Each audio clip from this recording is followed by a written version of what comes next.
ఇంత సున్నితమైన మనసు ఎలా ఈదుకుంటూ వచ్చారు మేడం ఇండస్ట్రీలో ఇన్ని సంవత్సరాలు? హ్మ్. ఏడుపులు గూడా ఎక్కువుండాయా? ఆ! తెర వెనక ఏడుపులు గూడా ఎక్కువుండాయా? బాధపట్టాలు గూడా ఎక్కువుండాయా? లేపోతే సర్లే అని లేదండి. అందరూ చిన్నప్పటి నుంచి నన్ను చూసినందువలన చిన్నప్పటి నుంచి అందరూ ఎత్తుకు పెంచారు నన్ను. చాలామంది అసిస్టెంట్ డైరెక్టర్సే డైరెక్టర్స్ అయ్యారు. వాళ్ళందరూ ఎత్తుకొని పెంచిన పిల్లని నేను. సో, అందరూ చాలా నన్ను బాగా చూసుకునేవాళ్ళు. చాలా వాళ్ళు బా అభిమానం. చూసుకుంటారు. కో ఆర్టిస్ట్‌లుంటారు గదా! మీరన్నట్లుగానే కొంచెం పెయిన్ తెప్పిచ్చే అది లేడీస్ ఎవరు మీరు లేరండి. తొందరగా ఎవరిని ఏ మాట అనరు. హుహుహు. అనలేరు ఈ కూడా. రోజు కూడా ఈ రోజే చెప్తున్నాను నేను. ఆ రోజు ఫీల్ అయింది కూడా ఈరోజు మీ ఇంటర్వ్యూలోనే చెప్తున్నాను. ఈరోజు ధైర్యం వచ్చింది ఇన్నాళ్టికి. బాధపడేదాన్ని.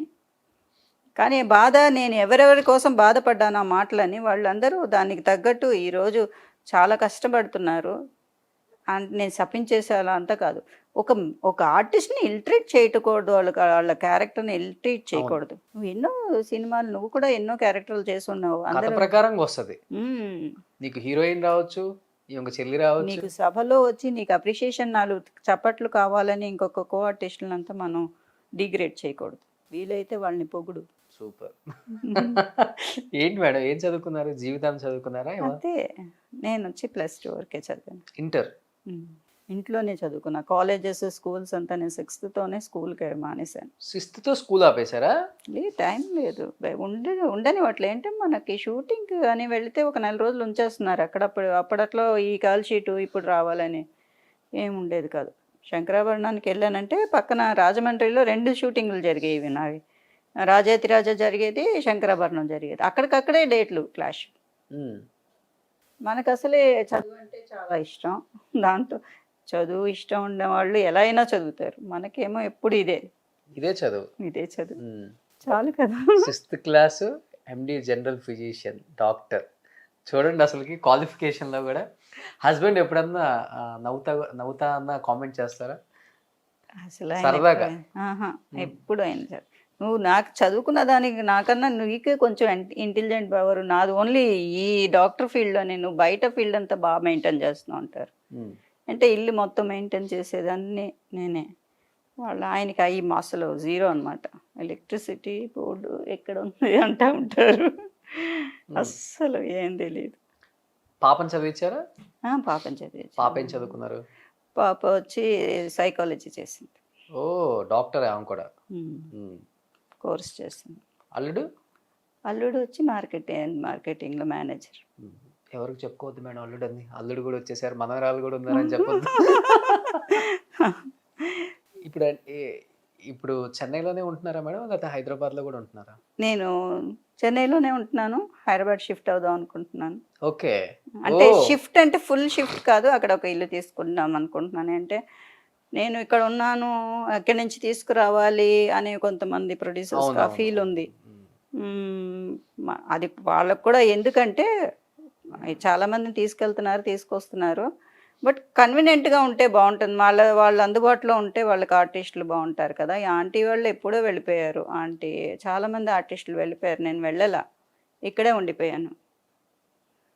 అప్పట్లో ఆంటీ వాళ్ళందరూ అన్నపూర్ణ ఆంటీ వాళ్ళందరూ వెళ్ళిపోయారు. కానీ నేనిక్కడే ఉండిపోయాను. చాలామంది వెళ్ళిపోయారు. చాలామంది సూసైడ్ చేసుకున్నారు పాపం.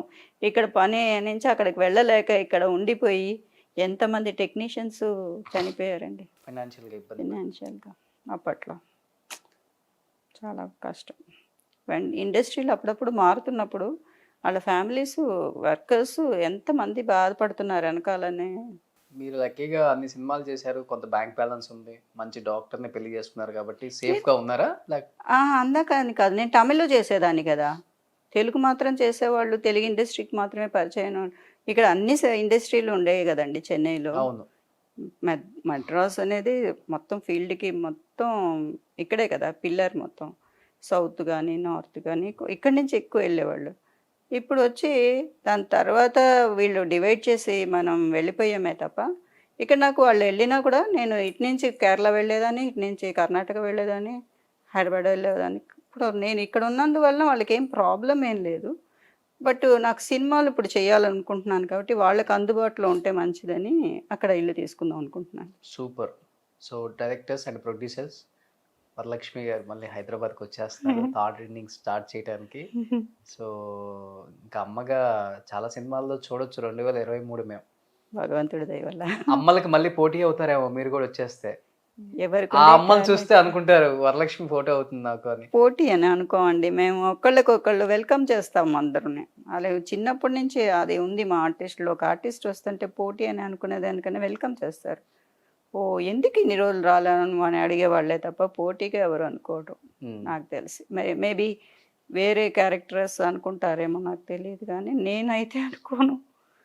సాఫ్ట్ మదరా లేకపోతే ఎలాంటిది వచ్చినా చేస్తాను. ఏంటే ఇలాగే అన్నారు, సాఫ్ట్ వరలక్ష్మి ఏడవడం తప్ప ఏం తెలియదని. నేను సీరియల్స్ చేసిన అన్ని విల్లీ క్యారెక్టర్స్ చేశాను. దగ్గర 20 years విల్లీ క్యారెక్టర్స్ చేశాను నేను.